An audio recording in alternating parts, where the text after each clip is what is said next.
Muy buenas tardes a todas y todos. Mi nombre es Fabiola Velarde y soy parte del equipo de Ferlac Jalisco, trabajando desde el componente de emprendimiento. Muchas gracias por acompañarnos, por la espera a esta charla sobre inteligencia artificial. Les comparto que al finalizar la sesión tendremos unos cuantos minutos para resolver algunas preguntas y respuestas y les pedimos por favor que estas preguntas las hagan en la parte de Q&A que está en la sección de comentarios aquí mismo en el Zoom. Antes de iniciar, quisiéramos mostrarles un video sobre la iniciativa Ferlac Jalisco.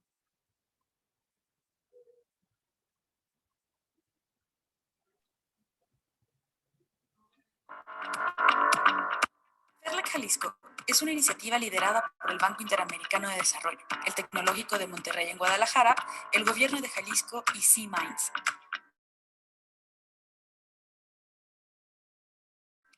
Ferlac Jalisco, civil, sector público y sector privado en 3 componentes. Uno es la implementación de soluciones tecnológicas mediante técnicas de inteligencia artificial para resolver problemáticas sociales en Jalisco. Otro es la recomendación en creación de política pública para el uso de inteligencia artificial, así como el impulso del uso ético y responsable de esta. Y el tercer componente es el fortalecimiento del ecosistema emprendedor local de inteligencia artificial responsable. Ferlac Jalisco forma parte de uno de los hubs de Ferlac que tienen presencia en Medellín, Colombia, Costa Rica y Uruguay. En Jalisco se cuenta con un diferenciador único, el componente de emprendimiento que busca fortalecer al ecosistema emprendedor en IA a través de actividades como el programa de aceleración de startups de IA, BASIA, IA Talks, talleres de integración de inteligencia artificial responsable y de Venture Capital, hackatones y el análisis del ecosistema jalisciense de emprendimiento en inteligencia artificial. Ferlac, por un uso ético y responsable de la inteligencia artificial.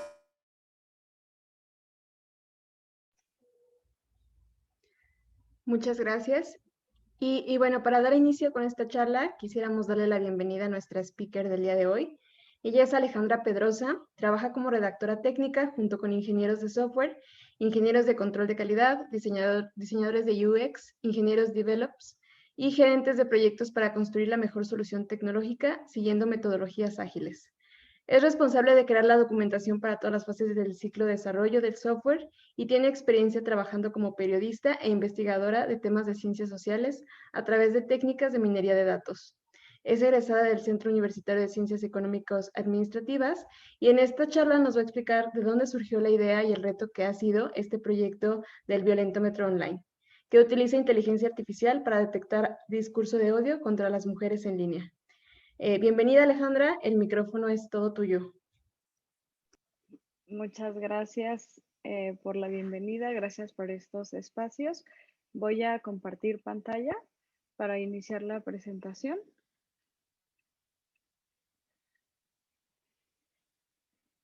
¿Sí ven mi pantalla? ¿Con la presentación? Muy bien.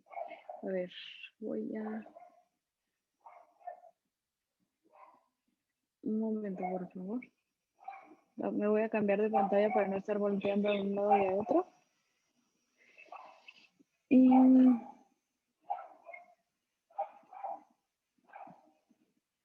ahora sí.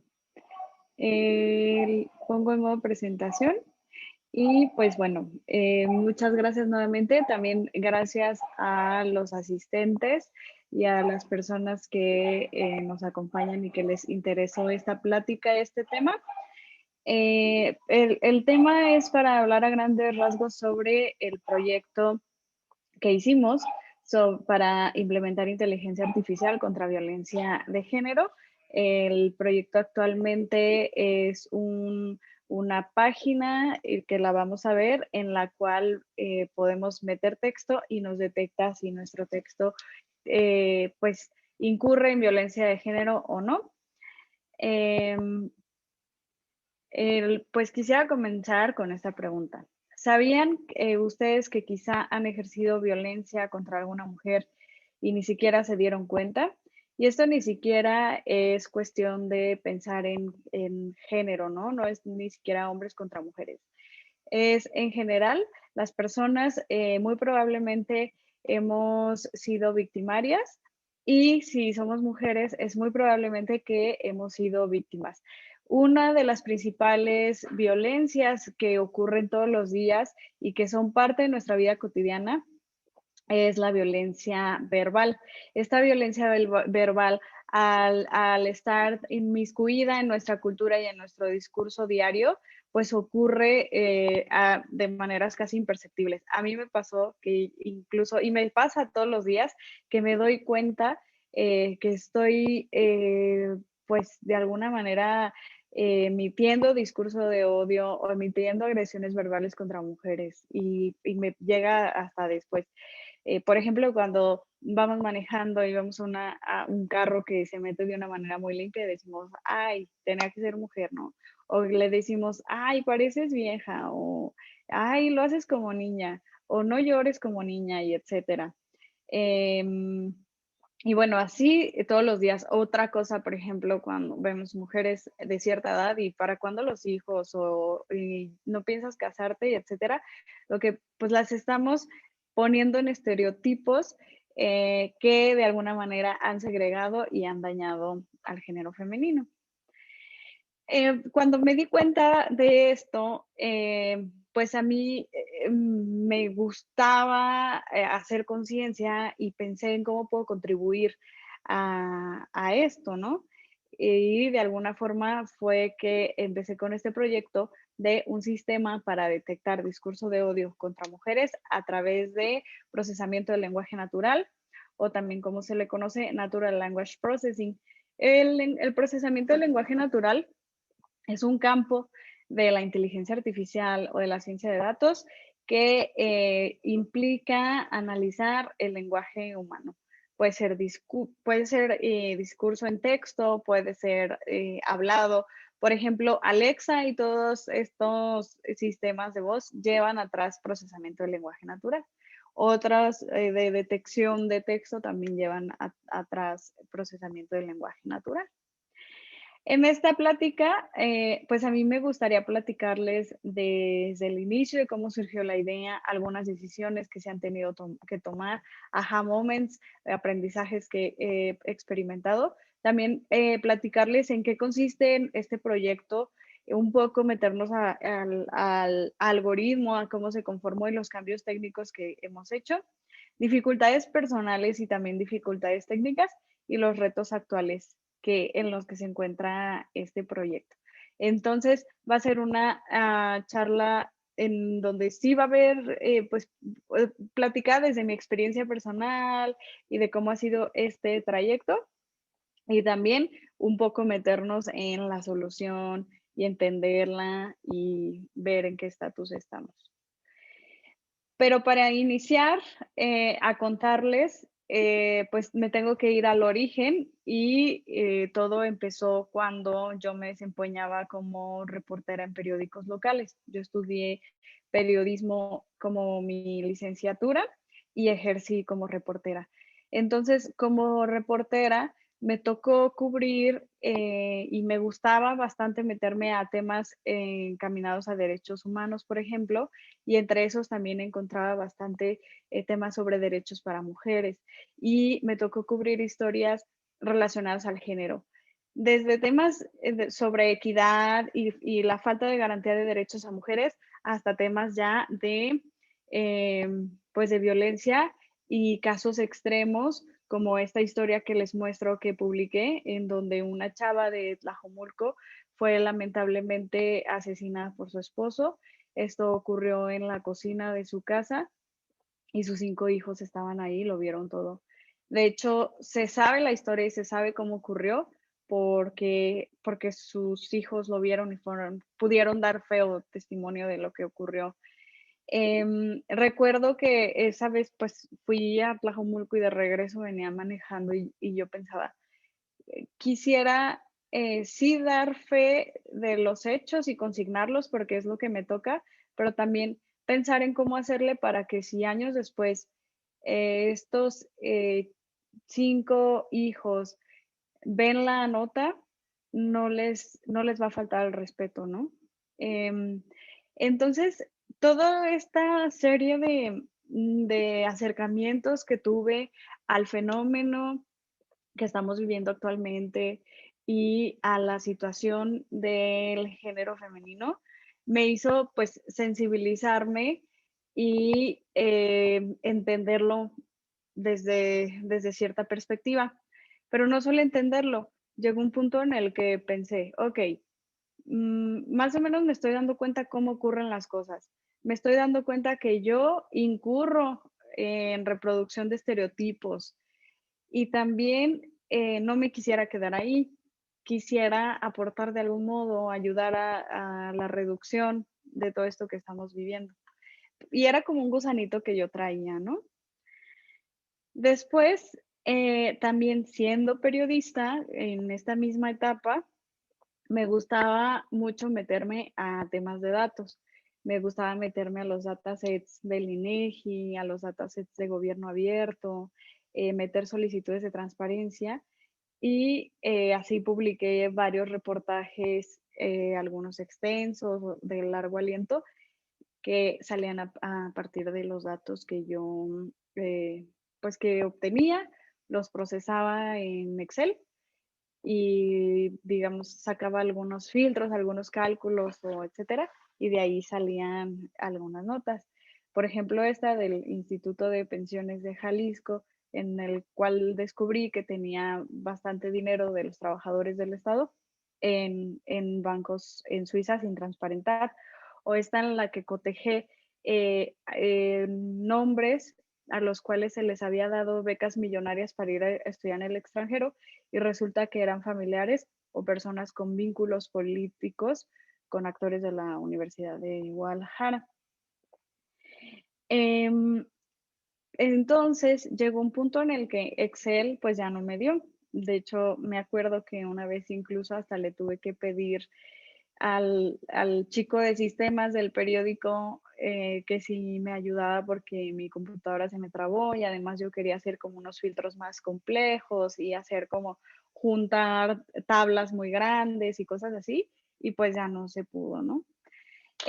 Fue así que me fui informando más sobre el tema de periodismo de datos y yo veía que esta tendencia de periodismo de datos era que se juntaban, por ejemplo, personas que entendían de programación o de analítica de datos con periodistas para crear un producto periodístico y lanzarlo a través de sitios interactivos o cosas así. Y dije, yo quiero aprender a hacer algún tratamiento de datos más complejo. ¿Qué puedo hacer? Entonces así di con la maestría que estudié, la maestría en tecnologías de información en el CUSEA de la UDG. Pues me fui informando y vi que era una maestría en la que no me pedían que yo fuera necesariamente ingeniera o que tuviera un background relacionado con programación o con matemáticas, sino que estaban abiertos a distintas carreras o a distintos perfiles siempre y cuando tuvieras un proyecto para aplicar la tecnología de manera transversal. Y yo iba más o menos así, como que tenía una idea de aplicarlo a algo relacionado a un problema social o algo relacionado a algún tema periodístico o algo así. En esta maestría fueron mis primeros acercamientos con programación y aquí aprendí a usar los lenguajes de programación R y Python. Y yo primero mi tesis, que fue este proyecto del que les voy a platicar, nace como mi proyecto de tesis, lo hice en R. Después le hemos estado haciendo más iteraciones y ya está en Python. Durante la maestría busqué la manera de irme a estudiar a la Universidad de Utrecht en Holanda y ahí estudié las materias que me sirvieron para, digamos, pues desarrollarme y entenderle a las cuestiones de análisis de datos. Estudié materias como data science, como data mining y de ahí fue que aprendí realmente, ¿no? O sea, recuerdo que para dar con la idea y para dar con el tema, había estado ya casi un año rebotando y pensando en quiero hacer algo de datos, no sé bien qué, no sé bien qué problemática. Y conforme iba investigando más me daba cuenta que se usaba para marketing, se usaba para urbanística, se usaba para política, pero no había algo que me terminara a mí de cuajar, como dicen, ¿no? Entonces iba en mi bici, esa mañana había ido a una clase de minería de datos y ahí me mostraron que se podía hacer minería de texto, análisis de texto. Entonces iba en mi bici y dije, a ver, me encanta trabajar con lenguaje, ¿no? Tengo ya algunos años escribiendo y publicando en los periódicos y es algo que me gusta bastante. Y me gusta hacer análisis de datos y por otro lado la cuestión de género me llama mucho la atención porque no triangulo todo y hago algo que sea analizar texto relacionado con el género.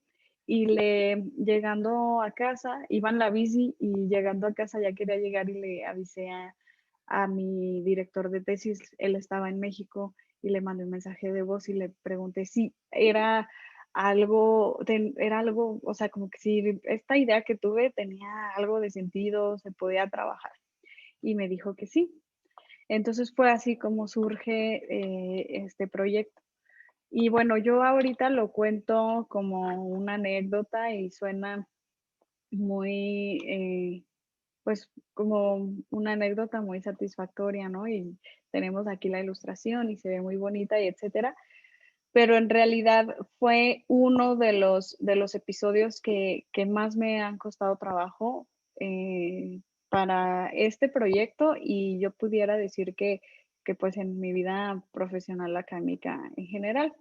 Sucede que yo venía de una maestría en la que me enseñaban a aplicar tecnología o a gestionarla y voy a un país que además de diferencias culturales, climáticas y etcétera, y en su sistema de educativo también era muy diferente, ahí las materias que elegí era para enseñarme a crear la tecnología, ¿no? Entonces eran clases de matemáticas donde veíamos los algoritmos matemáticamente y yo tenía que tener ya conocimiento de cálculo y probabilidad y álgebra, que pues siendo periodista no lo dominaba, obviamente. Y luego veíamos el algoritmo matemáticamente y nos decía el profesor, bueno, ahora su tarea es desarrollar el algoritmo desde cero, ¿no? Pónganse ustedes a hacer el código. Y yo me sentía como inútil, yo creo que esa es la palabra, o sea, no entendía nada, iba a mi casa y lo intentaba una y otra vez y no, no me salían las cosas, ya tenía el tiempo encima de entregas y nomás no podía hacerlo, y pues sí, fueron momentos de mucha frustración. Lo cuento porque pues es parte de los episodios de este proyecto, ¿no? Yo creo que también si no hubiera vivido eso y si no hubiera aprendido de esa manera, ahorita no estaría como está. Todavía no está tan consolidado, pero va madurándose. Y aquí mucha de la ayuda que tuve para pues sobrellevar las cosas es que pues hice muy buena colaboración con estudiantes de allá y muchos eran también estudiantes que iban en la misma situación que yo de extranjeros y la verdad es que nos sentábamos y se ponían a ayudarme así, casi, casi me enseñaban a hacer sumas, así como con manzanas, me enseñaban cómo se hacía, me ayudaban, hacíamos equipo y etcétera. Aquí yo creo que fue una de las primeras veces que yo me di cuenta de la importancia que tiene la colaboración con otras personas. Hasta este punto el proyecto era mío, pero la colaboración la tenía o sea, realmente pude sobrellevarlo porque tuve mucha guía, mucha mentoría de personas que se envolvieron. Y entonces así fue como se crea la primera fase de este proyecto. En esta primera fase, yo trabajé con análisis de sentimientos, que es una digamos, un campo adentro de la minería de textos, que es un campo adentro de la minería de datos. ¿Qué es el análisis de sentimientos? Supongamos que yo digo, hoy me siento muy contenta. Un algoritmo toma lo que yo dije y lo va a relacionar con una emoción o una polaridad. Pudiéramos decir, hoy es una palabra neutral, me siento quizá también neutral, contenta es una palabra positiva y le asigna una emoción positiva. Entonces yo trabajé con análisis de sentimientos para que, pues para crear un código en el que con las palabras que tuviéramos se pudiera detectar si tenían una carga ofensiva para las mujeres o no. Este fue mi proceso que llevé para esta primera fase del proyecto. Durante 2018, de hecho, por estas fechas en el Día Internacional de la Mujer, estuve monitoreando días antes y días después las redes sociales de estos 3 medios de comunicación en Facebook y descargué todos los comentarios que había en estas redes sociales sobre las publicaciones que hacían los medios de comunicación.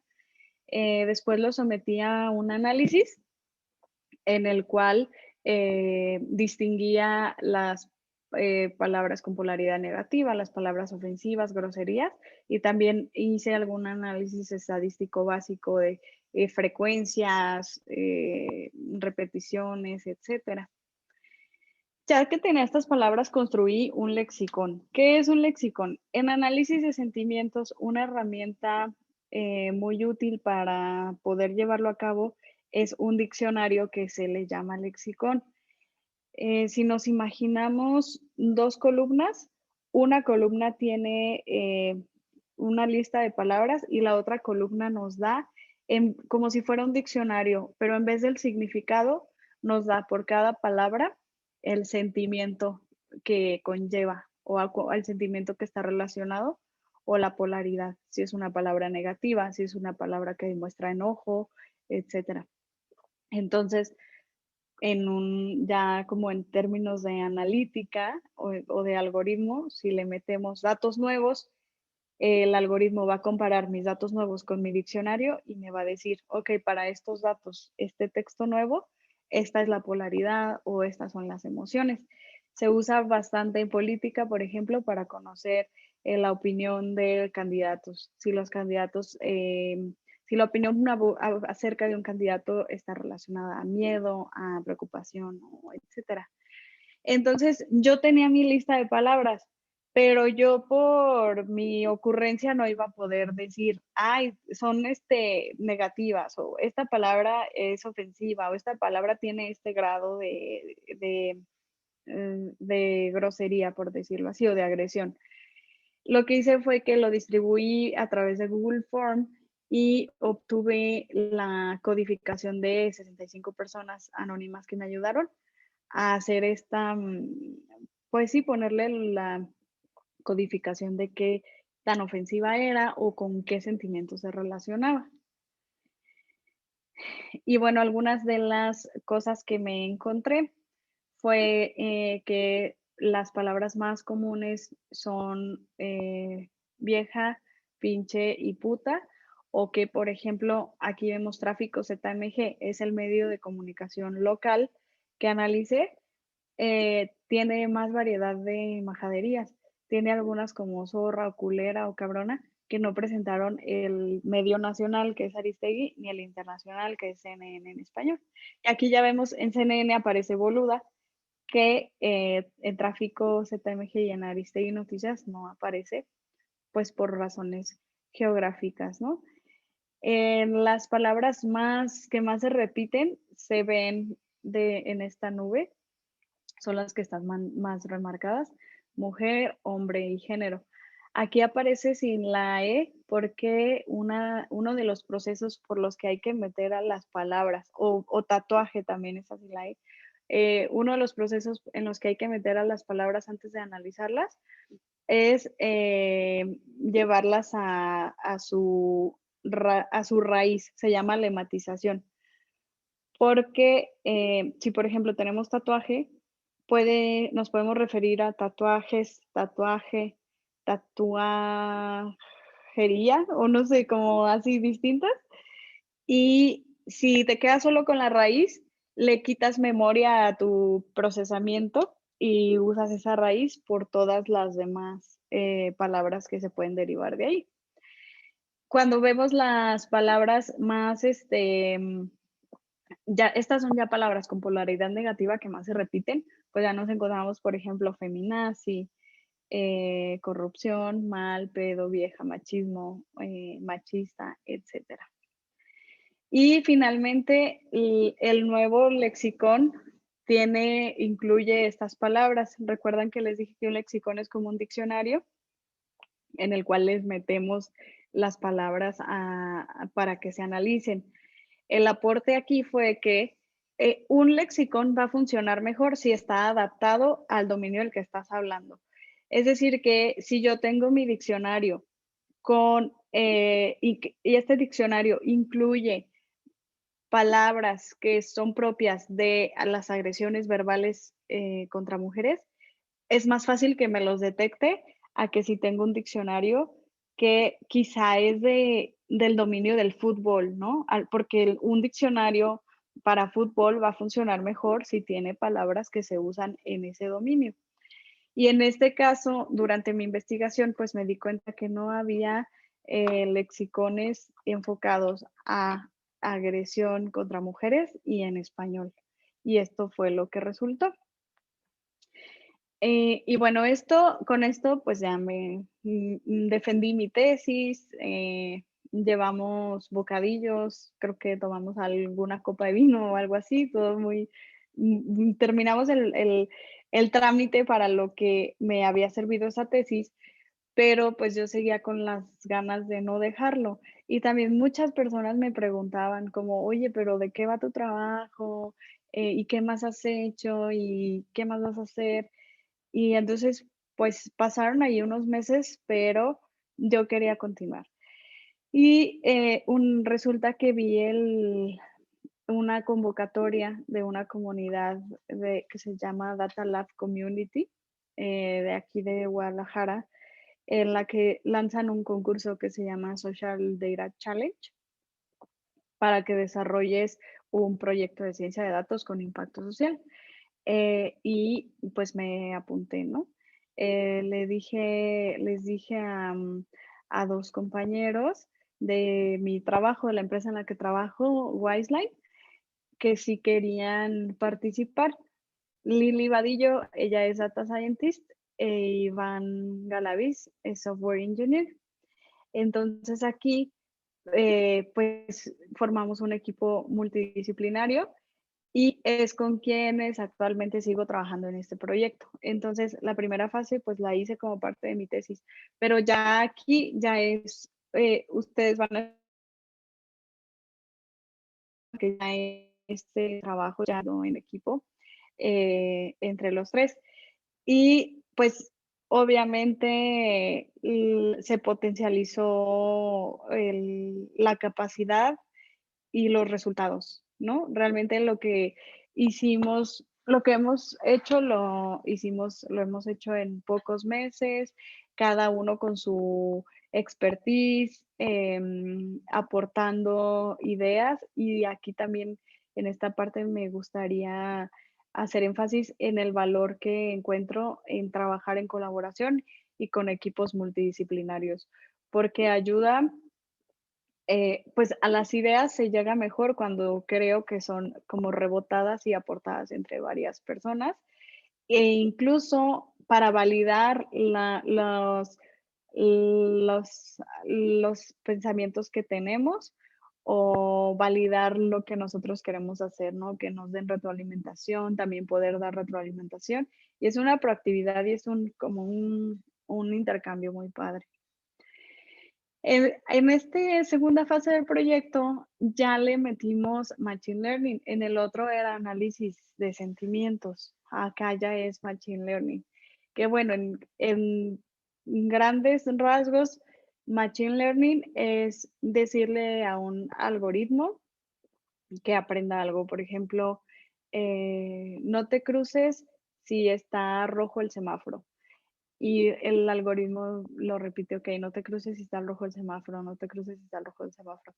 Si llega alguien, una persona nueva, eh, le va a enseñar, no te cruces si está rojo el semáforo y lo va a reproducir. ¿Qué ocurre con Machine Learning? Pues tenemos, digamos que tenemos un dataset de datos completo, se divide entre dos. Uno es el dataset de entrenamiento y el otro de validación. Con el de entrenamiento es con el que ponemos al algoritmo a que aprenda y con el de validación son los datos nuevos que le metemos para que el algoritmo nos diga, nos dé los resultados y las predicciones y así ya vemos si sí está aprendiendo o no. Quise meter esta imagen aquí abajo porque a veces cuando hablamos de esto parece como muy abstracto, ¿no? Y como, ¿cómo se ve eso? ¿Dónde lo encuentro? ¿A qué sabe? ¿A qué huele? En realidad, pues es código. Todo esto que les estoy diciendo es código. Aquí está un algoritmo que se llama Random Forest. Ahorita lo voy a explicar súper rápido. Y aquí si vemos, aquí está el X-Train y Jet-Train y X-Train y X-Test. Recuerdan que les dije que se divide en entrenamiento y en validación, training y testing. Y pues bueno, al correr este código se empieza a hacer un trabajo y nos da una salida con la respuesta de los datos que estamos buscando. Esto realmente, por ejemplo, aquí tenemos Random Forest Regression. Esto es una librería que ya tiene la función ahí y si la mandamos llamar, hace su trabajo. Aquí no estamos viendo el algoritmo como tal, todo lo que hay detrás, porque atrás de esto hay matemática, hay lógica, hay varias cosas. Aquí ya nada más está la función hecha y la mando llamar, pero quise poner el ejemplo de cómo se ve. Y bueno, para esta segunda fase, este fue el procedimiento. Por lo que vemos ya es más complejo, pues también había más manos y como les dije, se enriqueció bastante y la capacidad ha sido mucha. ¿Qué hicimos primero? La creación del conjunto de datos. Usamos los que yo tenía de Facebook de la fase anterior, pero también le metimos otros de unos investigadores que encontramos en Internet. Ellos tenían datos para discurso de odio, pero en general, no solo para mujeres. Y lo usamos para que nuestro dataset, entre más datos, pues tu algoritmo se entrena mejor porque le das muchas opciones que puede aprender y entonces por eso le agregamos. Hicimos limpieza, exploración y feature engineering, que le llaman en los datos. Ya, siempre que los tienes que limpiarlos. Como, ¿se acuerdan que les dije la lematización, no? Que ahí dice lematizing, pues los quitas a la raíz. O le quitas palabras que realmente no van a aportar mucho. Si yo tengo la palabra que, pues la palabra que no me dice si es positivo, si es negativo, si es agresión, etcétera. Se quitan esas cosas y todo eso lo hicimos en la limpieza. Después creamos el modelo y recuerdan que se aparten los datos en dos, pues para este caso usamos 80% para entrenamiento, 20% para validación y utilizamos tres algoritmos para experimentar: Logistic Regression, Naive Bayes y Random Forest. Después vimos cuáles eran los resultados que nos daban los tres algoritmos y nos quedamos con la selección final, el mejor algoritmo que nos funcionó. Ahorita se los voy a mostrar. Y el diseño, después, ya con ese algoritmo, el algoritmo iba detrás y de frente le pusimos una plataforma, que era una aplicación web, con una cajita de texto para meter el texto y hacer la detección. ¿Cuál fue el algoritmo que mejor nos funcionó?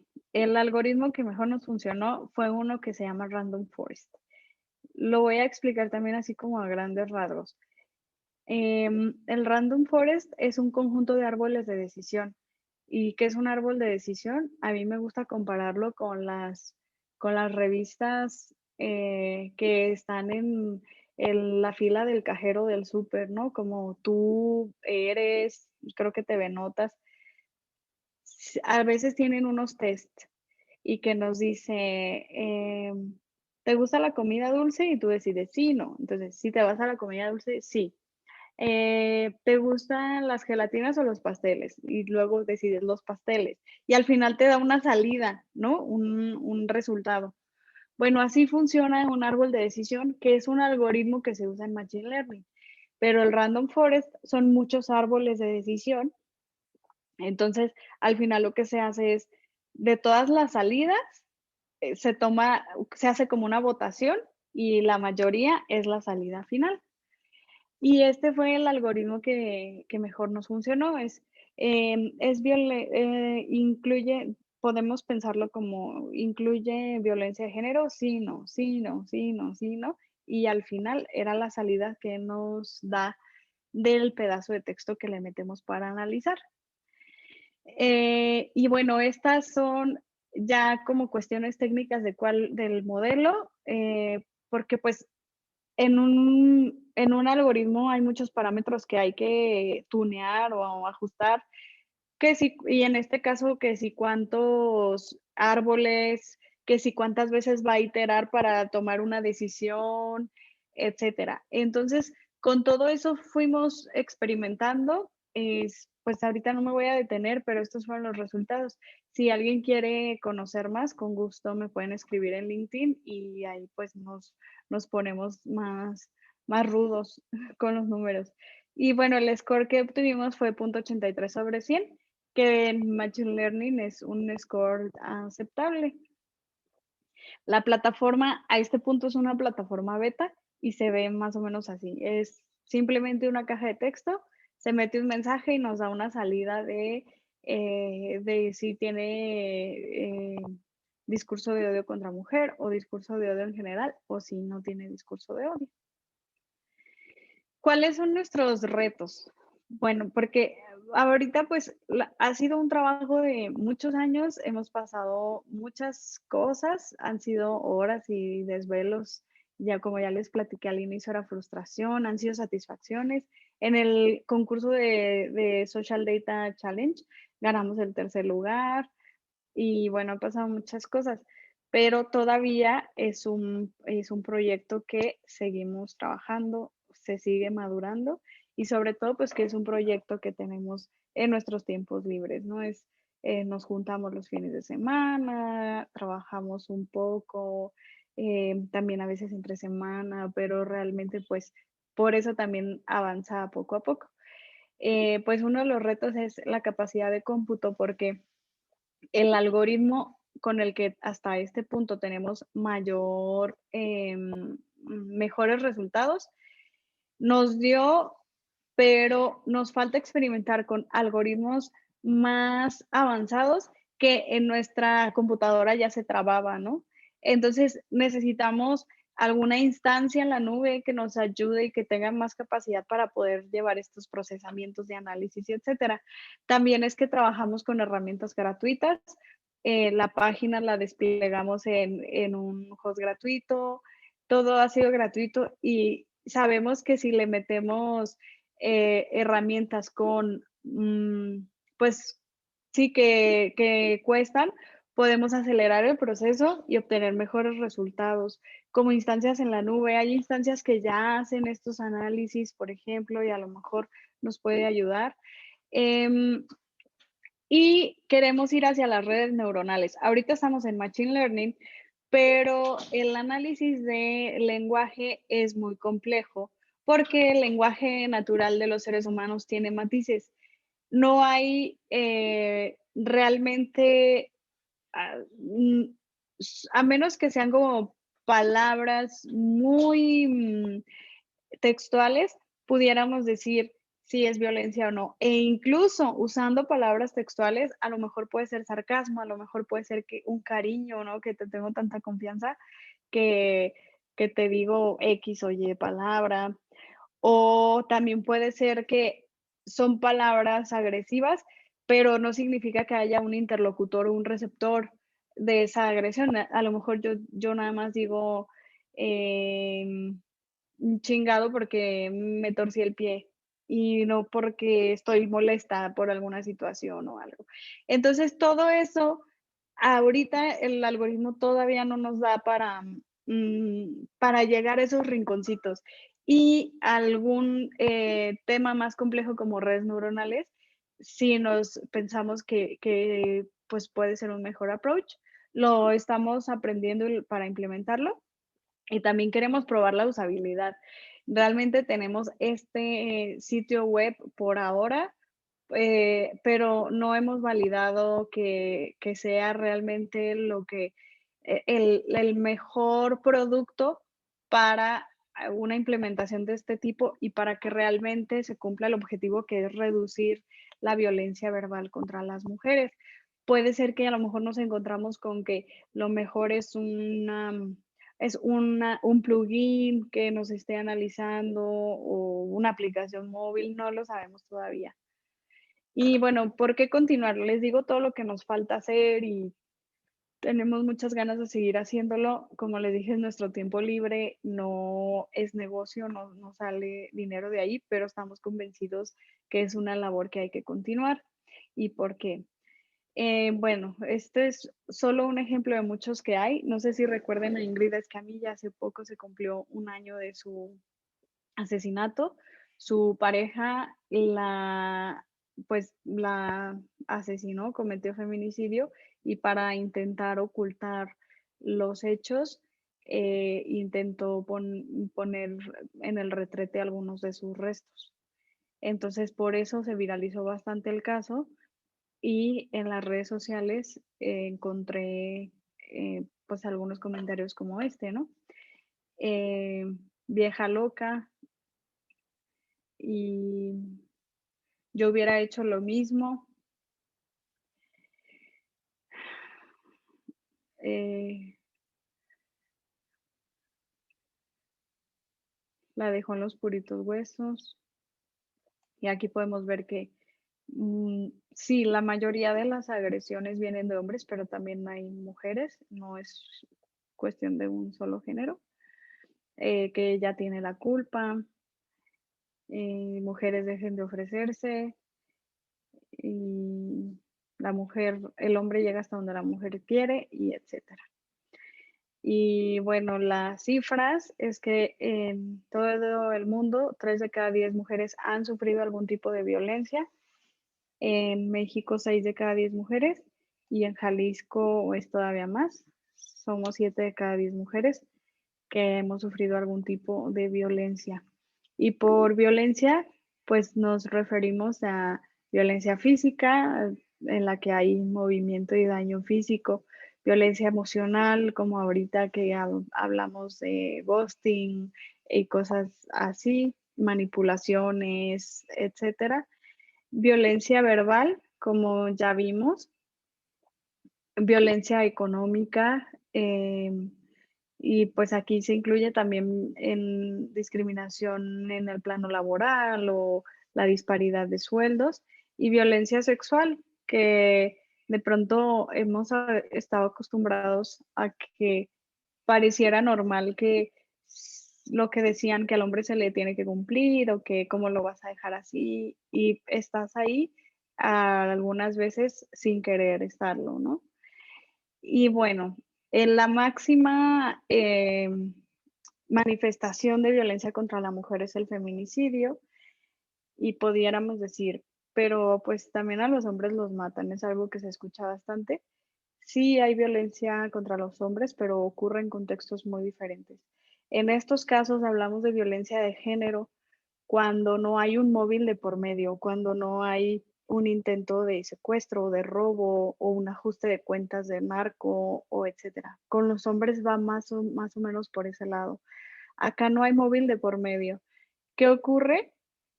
Pues nada más el agresor siente un odio desbocado y como tiene a una mujer y la ve como un ser más débil, como un ser con menos valor, es capaz de hacerle ese daño, ¿no? Y al grado de, pues, me siento con el derecho de abusar de tu cuerpo o de incluso matarlo, porque tengo el derecho, tengo la autoridad, tengo el poder sobre ti. A eso nos referimos. Y para llegar a un feminicidio, generalmente hay todas estas violencias, algunas más que otras, pero ya hay como un historial de violencia, ¿no? Y es decir, que si tenemos un círculo de distintas violencias, es muy probable que ahí quepan manifestaciones más severas de violencia contra la mujer, como la violencia física o como el feminicidio. Finalmente, pues la prevención de la violencia verbal contra las mujeres es la prevención de otras formas de violencia. Muchas gracias.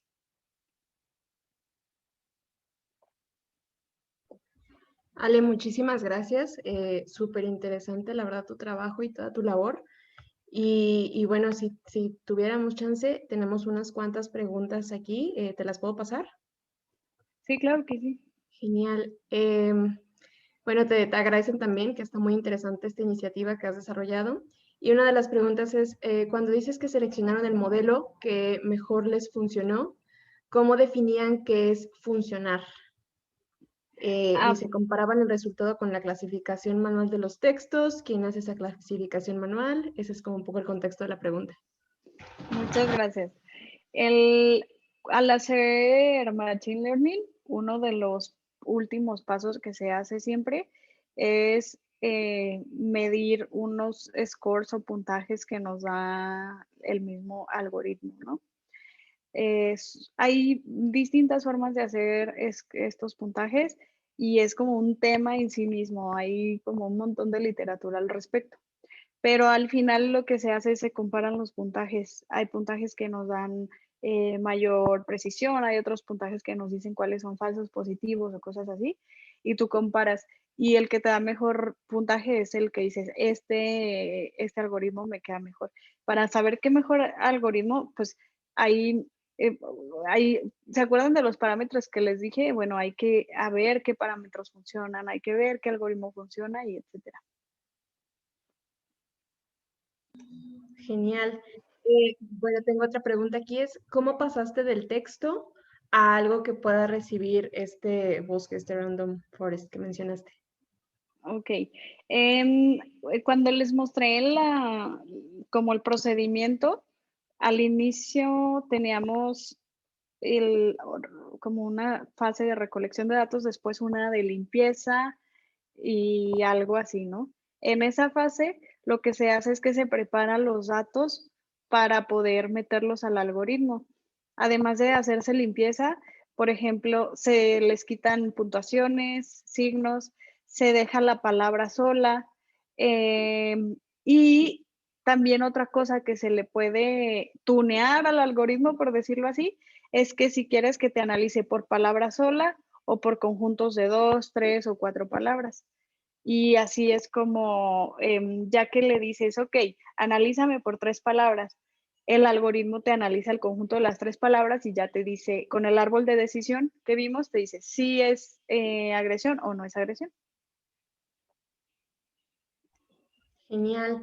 Bueno, pues muchísimas gracias. Hasta el momento son todas las preguntas. No sé si alguien más se anima por el chat, por la sección de Q&A también.